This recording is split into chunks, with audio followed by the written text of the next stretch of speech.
Reportase Trijaya FM.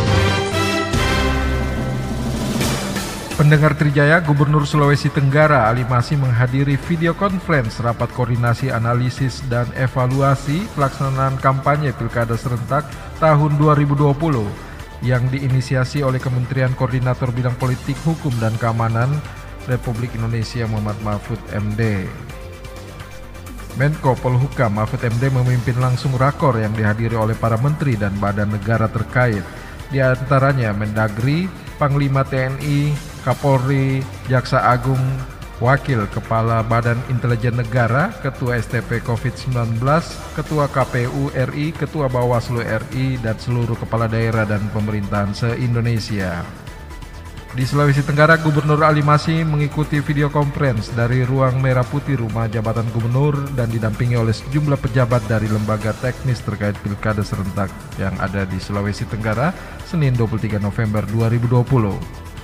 Pendengar Trijaya, dalam video conference tersebut, Menko Polhukam Mahfud MD menyampaikan tujuan digelarnya tindak lanjut rakor ANEF ini, yakni hendak mendengarkan analisa dan evaluasi pelaksanaan kampanye Pilkada Serentak yang akan dilaksanakan pada tanggal 9 Desember 2020 mendatang.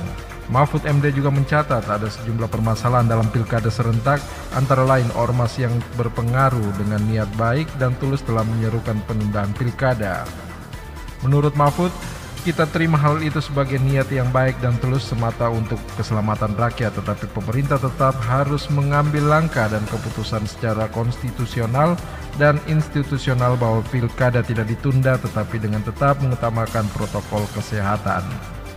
Sementara itu, pendengar Trijaya, alasan tidak ditundanya Pilkada Serentak, Mendagri Tito Karnavian menyampaikan melakukan perbandingan pada negara-negara yang tetap melaksanakan pemilu di masa pandemi.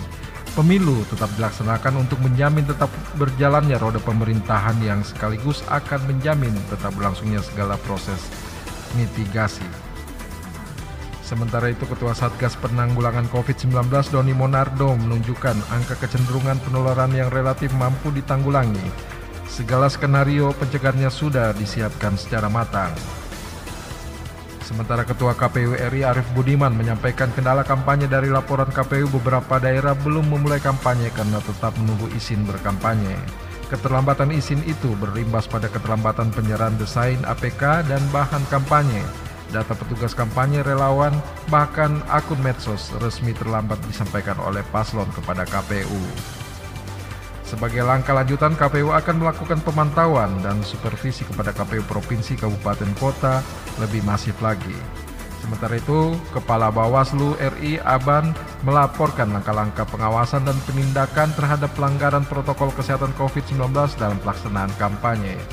Bawaslu RI memberi rekomendasi dan saran terkait adanya isu krusial pemungutan suara dan sangat memerlukan pelibatan Satpol PP pada setiap kegiatan kampanye, dan ia juga menegaskan perizinan kegiatan kampanye oleh kepolisian, dan ANEF ini disampaikan pula oleh Kapolri kepada Kepala BIN RI, Panglima TNI, dan Jaksa Agung. Pendengar Trijaya, sebelum menutup rakor virtual, Menko Polhukam Mahfud MD menyimpulkan bahwa penegakan protokol kesehatan COVID-19 sebagai kunci dalam kampanye dan Pilkada Serentak.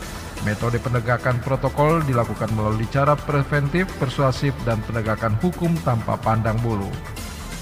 Sementara itu, pendengar Trijaya, selaku pembina politik Sulawesi Tenggara, Gubernur Ali Masih kembali menegaskan bahwa surat edaran Gubernur terkait kepatuhan mentaati protokol kesehatan COVID-19 juga berlaku untuk seluruh proses kepemiluan dalam proses Pilkada Serentak tahun 2020. Menurut Gubernur, saya sudah instruksikan, sudah imbau agar tetap menjalankan protokol kesehatan, jangan ada keramaian, tetap jaga jarak, dan lain sebagainya. Menurut Ali Masih, menjalankan protokol kesehatan COVID-19 wajib dilaksanakan, termasuk keramaian dalam kampanye itu ada juknisnya. Tetapi kita akan tetap adakan rakor teknis antara KPU, Bawaslu, dan Forkopimda, agar tidak terjadi hal-hal yang tidak diinginkan. Demikian, Hengki Iriawan, MNC Trijaya FM.